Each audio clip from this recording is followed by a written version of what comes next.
for the honour of lifting the trophy. She had one of the greats of the game in Nigeria. Alongside the Federation President as well.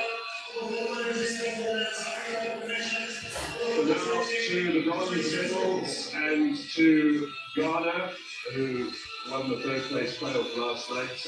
You got to watch that from the stands. Totally deserved that victory against South Africa. Side who started with a defeat against Banyana in their opening group game, but certainly Ghana improved. Michael Wood of Tanzania in their last group match to put their way through, and then really tough progress at the expense of Algeria and another penalty shootout, denying them a place in the final as Morocco edged them in the semi. So Ghana well deserved of their bronze medals.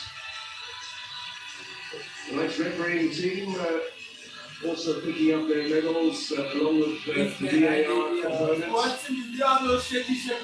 Support these days. Once again, the all-ladies team in charge of the final today. Both the officials on the pitch, that includes the fourth official, plus all three of them in the VAR tent. It hasn't always been the case throughout this tournament, so much progress as well as far as officiating is concerned on the African continent. You've been pretty impressed with the referees in this tournament? Yeah, absolutely. Big innovations as well around to support the referees. Their training programs very intense coming into this sort of competition, especially work on. I think they continue to just keep raising the bar really high. So here come Ghana, maybe a word from you about Ghana, the little surprises there? Survival certainly needed, and I think the coach also just been appointed in January, coming in to take over a very young team, trying to find the balance with the young exuberance, but also the experience of the likes of Portia, the team captain. The dark horses of the competition, I don't think that anybody gave them a chance to be where they are, but certainly applying themselves. They introduced us to some very, very fresh talents. I think players who really started at home, but now really going away back home to Ghana, Accra, really, with the loud stations and certainly unforgettable. Yeah, quite a lot of teenage talent in that team. And youngsters who've come through the junior tournaments. Well, they've had some success there in terms of qualifying their teams on a regular basis, but the senior side, in fact, missed the last WAFCON, despite the fact that Ghana have been in the final 3 times, beaten on each occasion in their bid to become continental champions, but also an excellent performance from their new imports, Josephine Bonsu, German-born left-sided winger, and Chantal Boy-Fokro, I think was one of the better players at this tournament.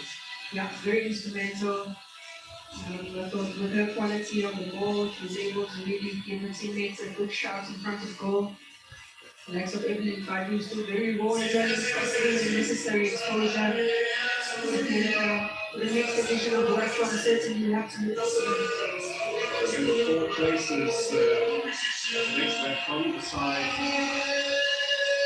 the World Cup in Brazil, so everything to play for in about 9 months' time.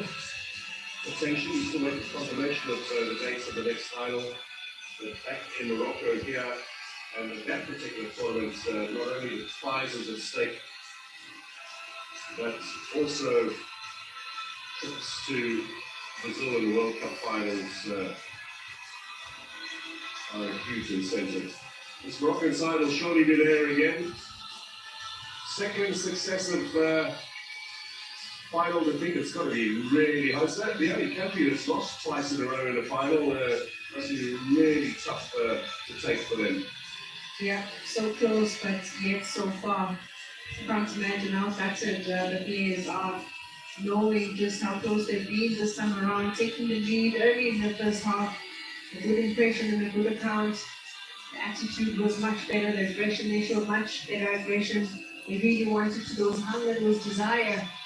But I guess the experience also is just being much more towards the likes of the Super Falcons, who are seasoned campaigners with the experience of being in cup finals, training for the different scenarios as well, and certainly coming up with a back card. And of course, a lot of investment in women's football. I think you keep one again.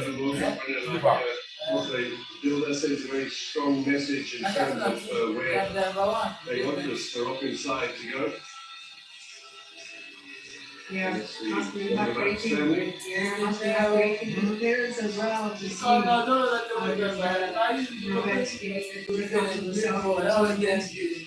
But certainly so, Mark. I think the investment, you can see it. Second successive time in the final, it's not easy. It's not easy at all.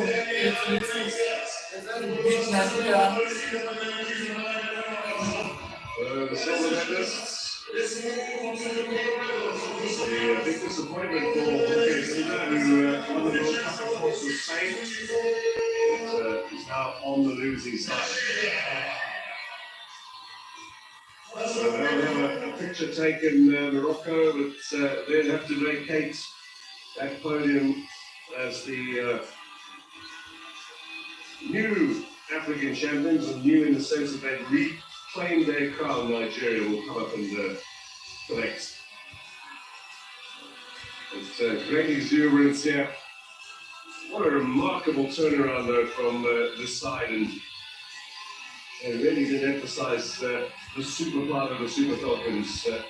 And who would have thought at half time, you know, that they'd be coming back, they'd be trying, but 3 goals in the second half and turning themselves into African champions in such a massive fashion really is testimony to a wonderful team.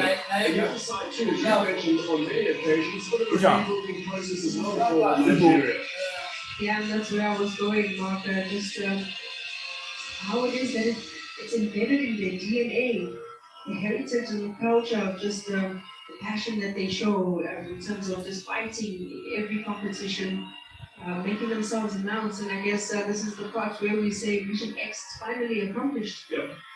10 titles for the Super Falcons, and all of them won with some authority. Only once did they have penalties go in their favour. But Nigeria deservedly tonight just reinforcing their status as the #1 footballing team on the continent.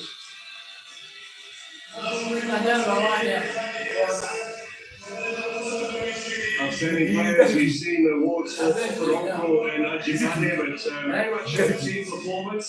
And of course, some great coaching as well from Justin Magulu. Some selections that he made certainly raised the eyebrows, but he's sticking his guns and has been vindicated with their performance. So now, the lifting of the trophy with Rashidat Ajibade. Can't wait to get her hands on that brand new shiny trophy. Just greet all of those in the VIP queue and then make her way to collect that trophy, or at least it's coming to her. With Messrs. Motsepe and Infantino to hand it over to the Nigerian captain. There she is. Rashidat Ajibade. Nigeria celebrating as African champions in Morocco. They are winners of the AFCON 2024. 10 times now they've taken this trophy back at the top of the in women's football in Africa. And what a way to do it! on a glorious Saturday night shout in the lights. There you have it, Amanda. The captain of his continent. Yeah, a huge congratulations to Nigeria coming back and regaining their position on the throne. Absolute dominance over generations. Indeed, the legacy for this couple of players. Writing their names on the history books of the Nigerian football dominance. Their success also riding on some shoulders of the likes of Petra and actually Messi Akide as well. To see that translating into this generation of the now. They will call it.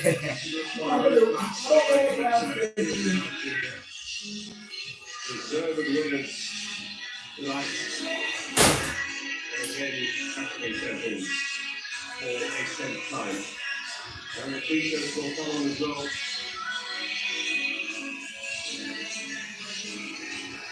I can't believe so. So there you Huh? go. I can't believe so. Okay.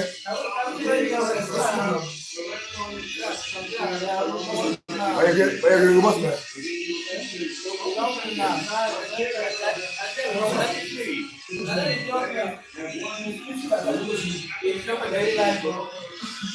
I want. Yeah, she me for the class.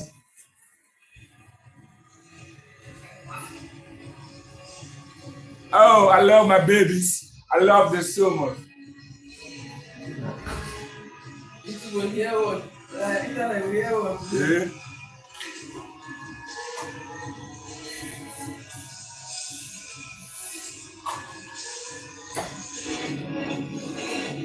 Yeah. I'm more successful in Nigeria. They win 9 times, win 4 in a row. What are you doing now?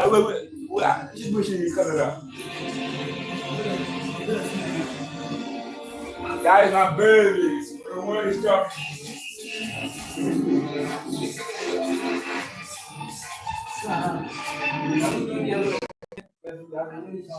Today, Matthias Cunha starts for Manchester United.